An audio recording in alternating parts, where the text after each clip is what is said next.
Hello friends. सरकारी कर्मचारी अधिकारी कोई भी हो, सबको पता है कि कैरेक्टर बहुत अच्छा होना चाहिए। आपको सरकारी नौकरी चाहिए तो आपके खिलाफ कोई एफआईआर दर्ज नहीं होनी चाहिए। आपका ऐसा कोई कृत्य नहीं होना चाहिए कि जिसके कारण आपकी सरकारी नौकरी आपको मिलने में बाधा हो। लेकिन यही विषय या यही कंडीशंस आपको सेवा में आने के बाद भी लागू रहती हैं। मतलब आप गवर्नमेंट एम्प्लॉय बन गए तो सच्चरित आपको आजीवन रहना है। आपका अगर मान लीजिए एफआईआर दर्ज होती है, आपका कैरेक्टर खराब हुआ तो आपकी सेवाओं में बाधा आ सकती है।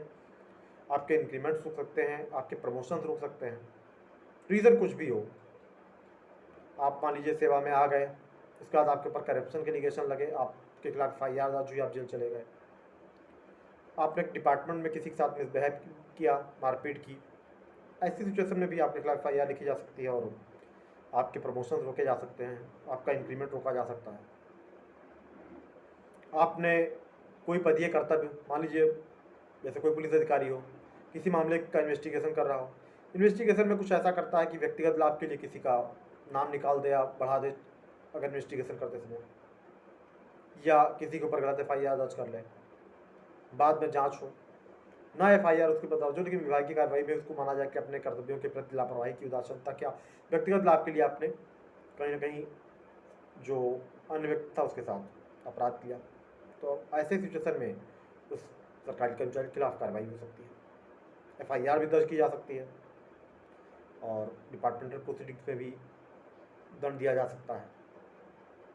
तो सबसे बड़ी चीज़ है कि सरकारी कर्मचारी को सच्चरित होना चाहिए। भारतीय दंड संहिता की धारा 21 में लोक सेवक आपको माना गया है, मतलब आप पब्लिक सर्वेंट हैं, तो आपको जो अगर कुछ अधिकार दिए गए हैं तो आपके साथ साथ दायित्व भी उसके हैं, केवल अधिकार ही नहीं दे दिया गया है। अब मैं आता हूँ, थोड़ा सा ज़्यादा लंबा नहीं खींचूंगा, सीधी से बात करूँगा। मान लीजिए किसी कर्मचारी के खिलाफ एफआईआर दर्ज हो गई तो क्या होगा। तो फ्रेंड्स, अगर आपके खिलाफ करप्शन में एफआईआर दर्ज हो गई या आपने कोई ऐसा घोटाला किया था, आपके खिलाफ एफआईआर दर्ज हो गई और आपकी अरेस्ट यानी गिरफ्तारी हो गई, तो डिपार्टमेंट नंबर 1 पर तो आपको सस्पेंड कर देगा और उधर विभागीय जांच शुरू हो जाएगी। और जब तक आप जेल से बाहर नहीं आएंगे, तो मान लीजिए अगर डिपार्टमेंट थोड़ी सी आपके साथ रियायत करता तो अच्छी बात है, या अगर आपको जेल से बाहर आने में 4-6 महीने साल भर लग गए, आप जेल से बाहर आते हैं, तो पुलिस जैसे डिपार्टमेंट तो भाई आप सेवा की उम्मीद मत कीजिएगा। रेयरली नहीं कह सकते हैं, अदरवाइज आपकी सेवा से टर्मिनेशन निश्चित है कि आपको सेवा से बर्खास्तगी होनी है।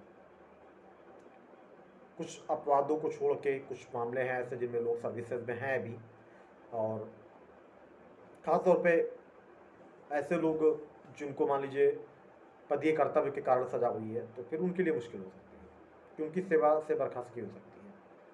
और अगर मान लीजिए किसी अन्य कारण से हुई, जैसे आपका कोई फैमिलियर मैटर चल रहा हो, आपका कोई 498 का केस पेंडिंग हो, आपके खिलाफ इन्वेस्टिगेशन हो चुकी हो, चार्जशीट लग चुकी हो और इसके बाद आपके खिलाफ ट्रायल चल रहा हो, ऐसी सिचुएशन में डिपार्टमेंट आपका खाली इतना करेगा कि आपकी विभागीय जांच होगी और इसके बाद आपका इंक्रीमेंट रोका जा सकता है, आपके प्रमोशन भी रोके जा सकते हैं।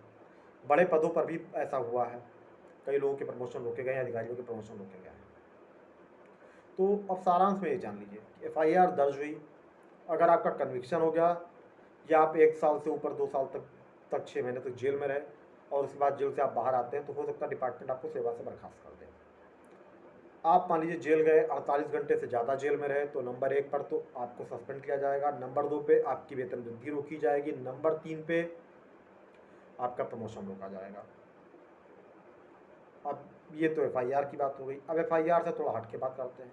आप मान लीजिए सेवा में हैं, आपकी कोई दायित्व है कि आपको ये कार्य करना है, अब उस कार्य को करने में आप उदासीन नहीं करना चाहते या लापरवाही करते हैं, तो ऐसी सिचुएशन में क्या होगा। ऐसी सिचुएशन में होगा ये कि आपके खिलाफ विभागीय जांच होगी और आपको फिर दंड दिया जा सकता है। वह दंड ये भी हो सकता है कि आपको अगर मान लीजिए जैसे मैंने बताया एफआईआर की सिचुएशन बनती है, तो भाई आपके इंक्रीमेंट तो रुकेंगे ही, और इंक्रीमेंट रुकना मतलब अगर 3 इंक्रीमेंट रोके गए, मान लीजिए 3 इंक्रीमेंट का नियम है, तो हो सकता है आपको जब आप रिटायर्ड होते हैं कभी कभी, तो हो सकता है अमाउंट 10 लाख 20 लाख रुपए तक जा सकता है। सेकेंड, आपका प्रमोशन रुक सकता है। थर्ड ये है कि आपको जो मतलब जिस पद पर है, उस मूल पद पर आपको वापस ले जा सकता है। मान लीजिए जैसे आप अगर पुलिस डिपार्टमेंट में एज ए कांस्टेबल रिक्रूट हुए थे, और आज प्रमोशन हो के आप इंस्पेक्टर हो गए, तो आपको पदच्युत किया जा सकता है और मूल पद पर यानी कांस्टेबल पर भेजा जा सकता है। सोच लीजिए फिर आपका कितना बड़ा नुकसान होगा।